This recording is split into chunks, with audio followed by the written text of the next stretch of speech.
It's been said that 90% of millionaires have become millionaires, at least in part because of real estate. This episode of Steward Shift will help you achieve that millionaire status through the power of home ownership. 1, 2, 3, 4. This is Steward Shift, a show that gives you the tools you need to get the most of your best resources.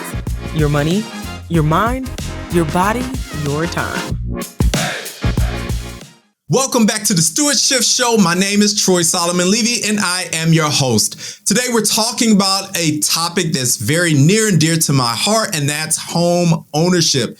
And I love talking about it in the context of millionaires because there are certain habits and things that millionaires do that just contribute to their net worth. So the typical millionaire has real estate making up 40% of their portfolio. In other words, 40% of the everyday millionaire's net worth is made up of real estate.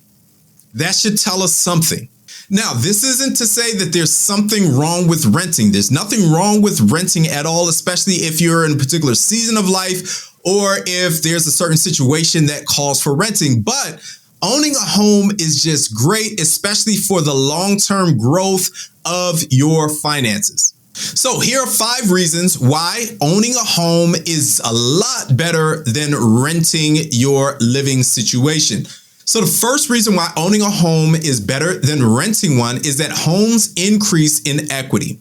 I remember when I had purchased my first home about 10 years ago, and I sold it about 4.5, almost 5 years later. When I got that check from the sale of the home, I was almost in shock because I had never seen that much money before in one account in one place ever in my life. And what happened is that the equity in my home had been building over the course of years, and the value of the home had increased and the mortgage had decreased. And that's how the equity just becomes so much bigger in the home over time. Buying a home is sort of like a forced saving account because when you purchase a home, usually you have what's called a mortgage, and the money that you put towards a mortgage, not all of it, but some of it that goes towards the principal is money that is saved that eventually you will tap into at some point in time when you sell that home. And it was such a blessing because the value increases over the years while the mortgage decreases over the years as you're paying it off. And when the value increases and what you owe on it, which is called the mortgage, decreases, then the gap between the two is called the equity. And when the equity gets bigger, that means that it's more money in your pocket. Now, there's a bit of a caveat here because if you don't plan on staying in the home long term, and when I say long term, I mean 3 years or so or more, then it may not make sense to purchase the home because of the upfront costs associated with purchasing a home. Now, the upfront costs include the down payment, which is okay, but what really kills you in the end are the origination fees, which is pretty much what you have to pay in order for the mortgage company just to generate the loan. This is like them kind of taking the loan out on you on the front end of things instead of just along the way. Yes, they get you with interest and other fees maybe along the way, but they're going to get their money upfront in origination fees, but also the upfront cost of prepaid taxes and insurance will get you as well. So there are a lot of upfront costs associated with purchasing a home that may not make sense if you don't plan on staying in the home for about 3 years or more, something like that. A second reason why owning a home is better than renting is that home ownership gives you stable housing costs. Now, this is predictable monthly payments at its best. And when you have something predictable that you know is coming every single month, that it's not going to go up sky high, then that usually can give you some peace of mind. This is on a fixed rate mortgage, and I do not, by the way, suggest adjustable rate mortgages, which are called ARMs or ARMs for short. I don't suggest those for this very reason, because you want to be able to predict what your housing costs are as best as you can. But on a fixed rate mortgage, this is a contract that allows for better long-term planning as opposed to a landlord possibly, and I would dare say probably, increasing your rent after your 1 year lease or your 2 year lease or whatever kind of lease you might be on. Your landlord can very easily increase, and I would dare say they're expected to increase the cost of your lease because their costs are increasing of taking care of the property and maintenance, and maybe even their property taxes have gone up over a year or so.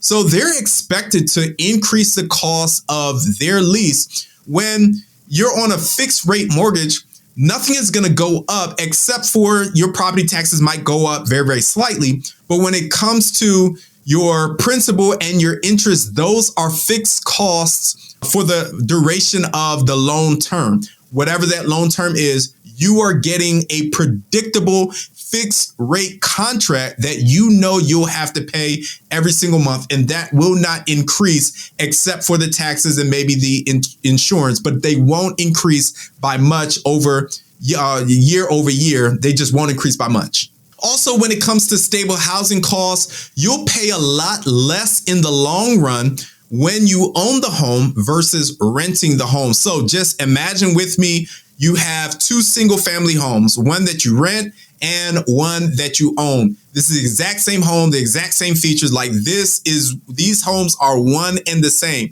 But just imagine with me, on one of them, the one that you own, you pay on the mortgage $2,400 a month on that mortgage over the course of 10 years. And in the other home that you rent, in the first year that you rent, you'll pay $2,000 a month, but the cost of renting increased by 4% every single year. So on the one that you own, you're paying $2,400 a month. Over the course of 10 years, you'll have paid $288,000 on the mortgage over the course of 10 years. Now, on the one that you rent at $2,000 per month during the first year, if the cost for renting increase at 4% every single year for 10 years, you'll have paid a little bit more than what you would have paid on the one that you own.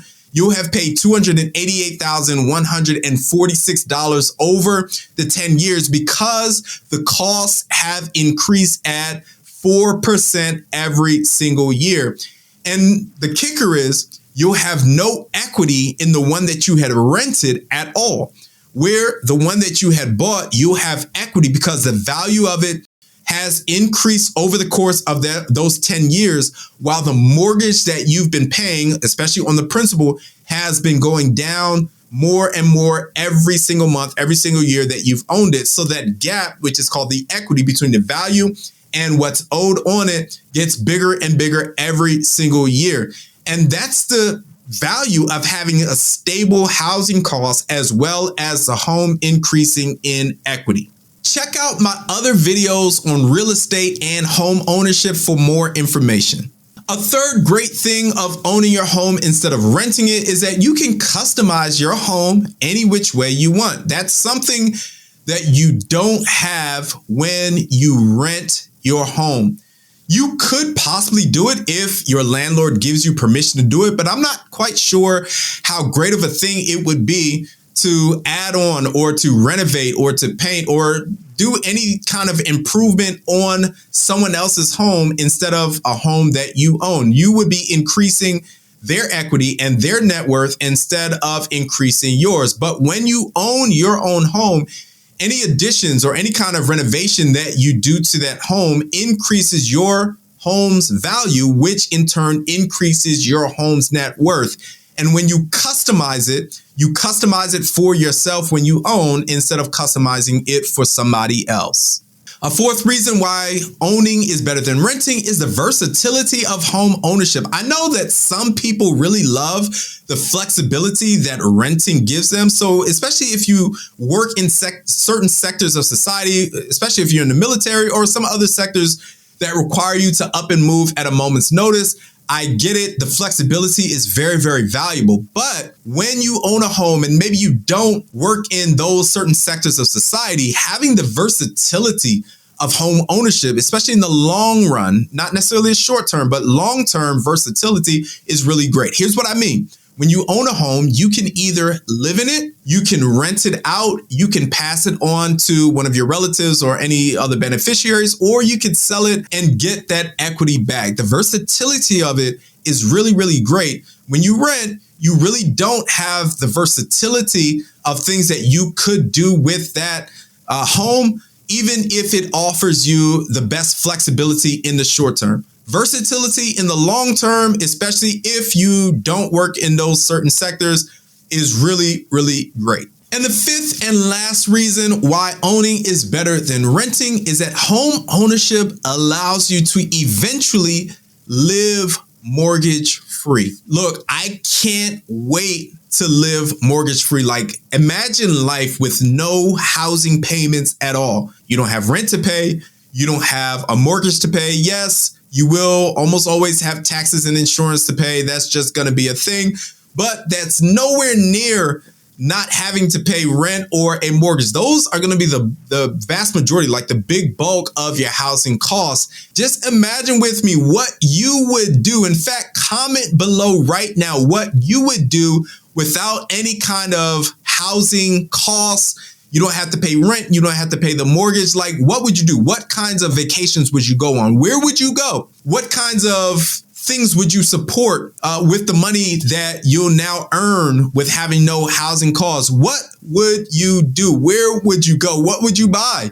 What would you support? Like, comment below right now and let us know what you would do with no housing costs. I can't wait for that to happen. And I think that's probably my favorite thing of home ownership versus renting, that eventually your mortgage will drop off if you continue with the terms of those mortgages. Now, here's the shift that you can take right now in order to get things rolling in the right direction of home ownership. Here's what I want you to do. I want you to begin saving for your down payment right now. I don't care if it's $1 a week, $10 a month. I don't care what it is. You got to start somewhere. And I believe that when you actually start, that you're more likely to finish the journey. So that's the shift right there. Start saving for a down payment so that you're not having to rent for the rest of your life. If you do rent, if you don't rent, and you do currently own a home, well, statistics say that you don't own the home for the rest of your life. And at some point, you're gonna have to start saving for the next home,